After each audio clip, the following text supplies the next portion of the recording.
And we are starting here with breaking news as crews are responding to this residential fire. As you see in this live look at the scene, several firefighters are there. It looks to be a garage on the rooftop. This is all in the 6700 block of Tiffin Avenue. It looks like there's quite a bit of damage inside of that garage. They're trying to knock it down from the roof here. This is in the southeastern San Diego area near Lemon Grove. This fire first reported about 45 minutes ago at 5:16 a.m. No word on any injuries or what actually caused that fire. As we zoom in, you can see some of the opening of that roof there. We'll bring you updates from our crew right there as we learn more. It is 6:01 here on this Thursday. So glad you're with us. I'm Eric Connert. And I'm Netta Iranpour. And now let's get you a check of the forecast and those chilly temperatures to start the day. Yeah, it's cold out there as we start off the morning. Big transition from yesterday. We lost all the clouds. Right. So, hey, what do you know? Now we're quite cool, cold out there as we start off the day. That tends to happen when we lose those clouds. They can help to kind of act like a blanket and keep in some of the warmth from the day prior. Today is not one of those days where we have those clouds, and in turn, we are mostly in the 40s. By the afternoon, we should be making it to the 70s, though. 71 out by the coast, 78 as we look inland. A nice warm up from where we were yesterday. It's about 5 to 10 degrees warmer than yesterday. Live look outside shows a cloudless start to the morning out there, and coming up, we'll be talking about even warmer temperatures by this upcoming weekend. Back to you. Oh, yeah, it looks very clear out there. Thank you very much, Evan. New this morning, Mexican authorities are investigating an attack on the Baja California State Attorney General's office. That's pretty close to us here in Playas de Tijuana. Officials say drones dropped what appeared to be homemade explosives. This happened around 7 o'clock last night at their facility that investigates kidnappings. No one was hurt, but the property and some vehicles were damaged. No word on any arrests. Officials speculate this attack was a response to recent work against organized crime. This morning, we're now learning a part of Interstate 5 going through Camp Pendleton may close on short notice starting tomorrow and into Saturday. Yeah, according to the LA Times here, it has to do with the Marine Corps' 250th anniversary celebration. CBS 8's Regina Yarita live near the Interstate, the 5 there, with reaction from state officials to this. Regina? Good morning, guys. That's correct. And Interstate 5 can easily get congested even through those prime traffic hours. Caltrans, when they shut down a portion of that freeway, we also noticed gridlock outside of those prime hours. But now the LA Times is reporting part of Interstate 5 through Camp Pendleton may close on short notice starting on Friday and into Saturday. The Times reports the closure is because of the Marine Corps 250th anniversary celebration. Vice President J.D. Vance is scheduled to attend the event on Saturday, but there's no specific details about why the freeway would be closed and for how long. We do know that Camp Pendleton put out an advisory earlier this week about live fire exercises on base set to run through Sunday. But we're already getting reaction from local leaders, including Governor Gavin Newsom. So I want to actually pull up that statement.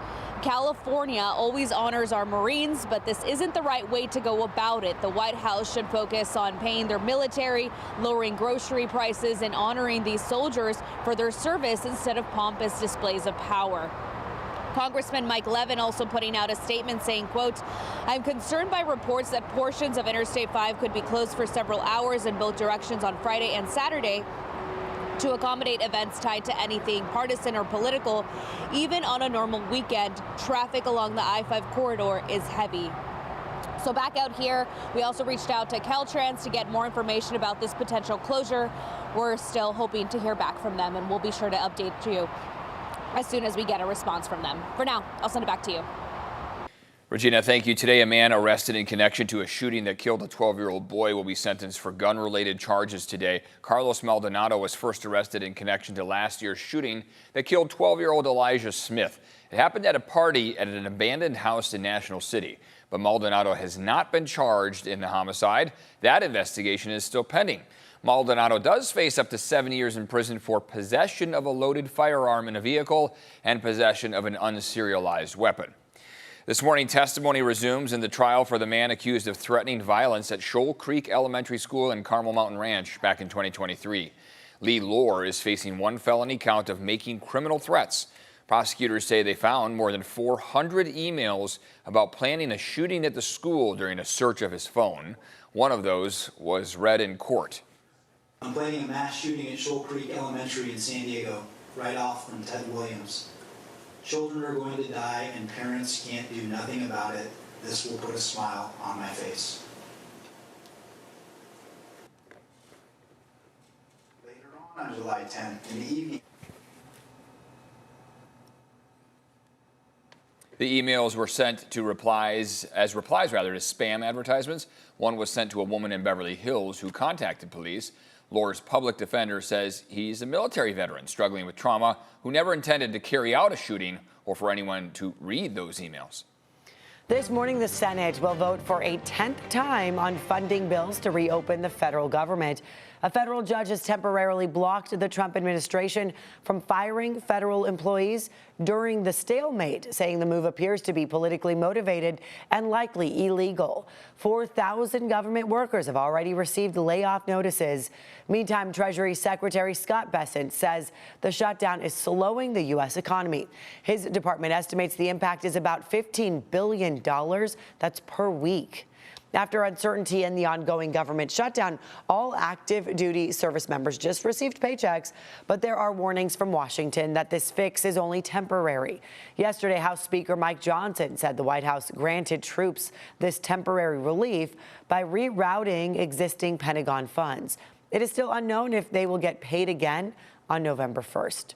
San Diego Congressman Scott Peters introducing a measure that would hit lawmakers where it really hurts, their paychecks. Peters and a Republican congressman from Michigan unveiled a bipartisan bill that would withhold congressional salaries unless they pass a federal budget on time.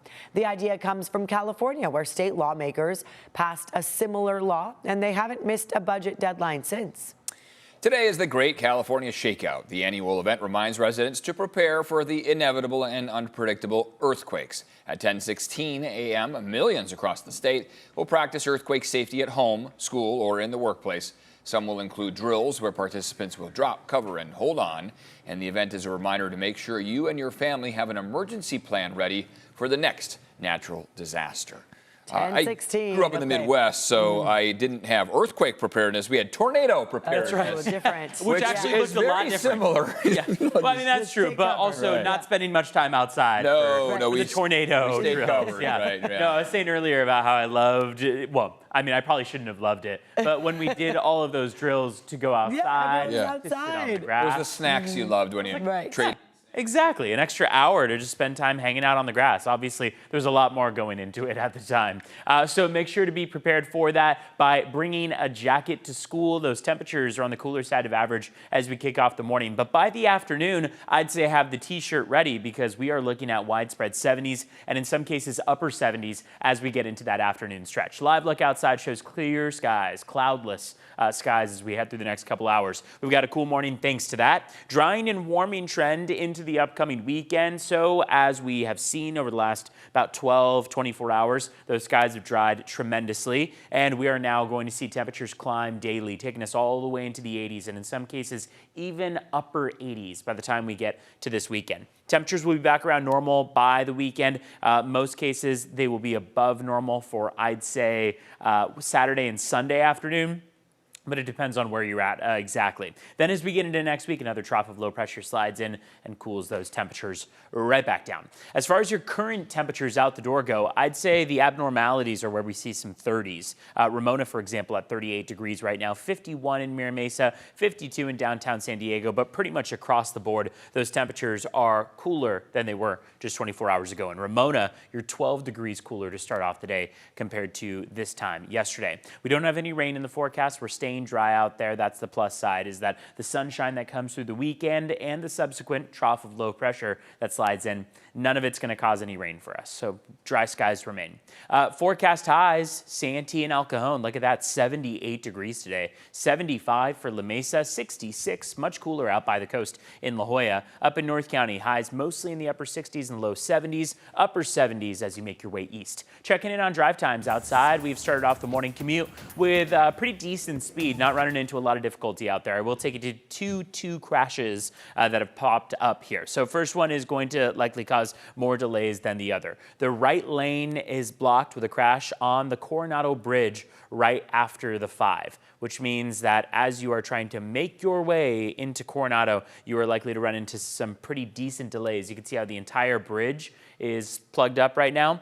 So slow going on the morning commute over the Coronado Bridge, and we know that this is a very popular time to be driving over the Coronado Bridge, everyone trying to get onto base. We also have the shoulder blocked with a crash on the 5 northbound at Mile of Cars Way. This has been in play for about a half hour or so. CHP has been able to push it over to the shoulder, so we're not seeing any major backups right now on the northbound 5, but we'll keep tabs. Of course, volume is still going to keep picking up over the next 2 hours or so. So we'll see if that changes and if CHP is able to clear both of these ideally rather quickly. Checking in on border wait times, it is an 85-minute wait at the San Ysidro Port of Entry. Gonna get you across in half the time at the Otay Mesa Port of Entry. You should be able to get across in about 40 minutes in total.